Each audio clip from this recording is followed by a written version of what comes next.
It's time for receiving attention, and I want to get right to this because should the Cowboys and Dez Bryant reunite, Steve, I say this now. The job of the GM, the job for the Dallas Cowboys is to find the best wide receiver available. His name happens to be Dez Bryant.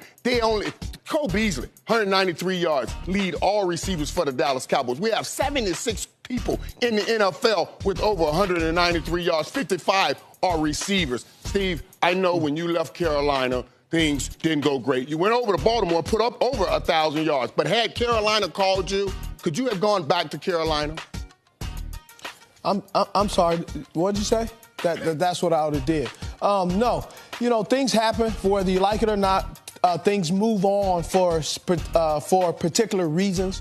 My departure at Carolina was regarded for a team that for them to grow and for their quarterback to grow, and that has happened. They have transcended that quarterback position for the Carolina Panthers. Is Cam Gerard Newton, and he is a phenomenal player. MVP, they went to the Super Bowl. So, no, everything happens for a reason.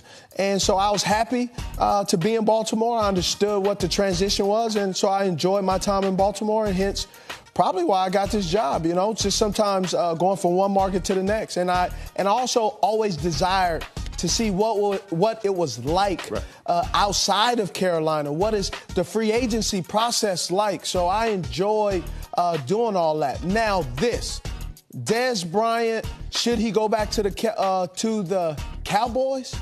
My answer on TV is hell to the no. He should not go to the Cowboys because, first of all, they have slung mud on each other way too much. But they need each other. Both, neither one are doing well without the other. Dez is sitting at home, and I see him on his video playing with his boys, like he's working out. And then the Cowboys ain't playing with anybody at wide receiver. Exactly. And first they said they don't need a number one. Now they're saying they possibly may need a number one. And then now they've never had a number one in several years.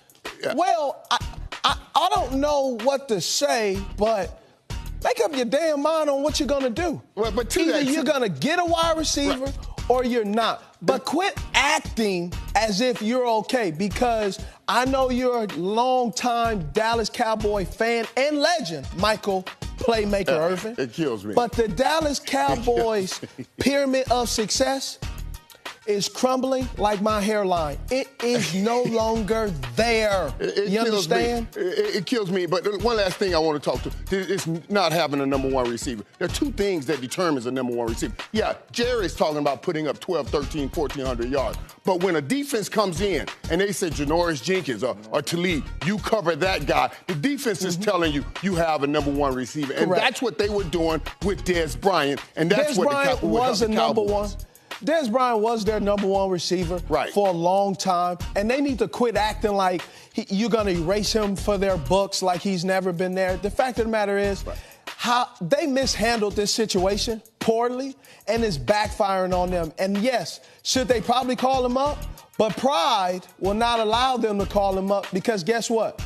They ain't very good, and none of them other guys are very good. I like those guys, but I don't like them when it's 3rd and 5 and I need a slant to win because they ain't got nobody that's going to make a play. And that's why they're 30th in third downs, because they need those guys making plays. And it's only 31 teams, so what that tell you? Right. Trash. That tells you a lot of things. All right.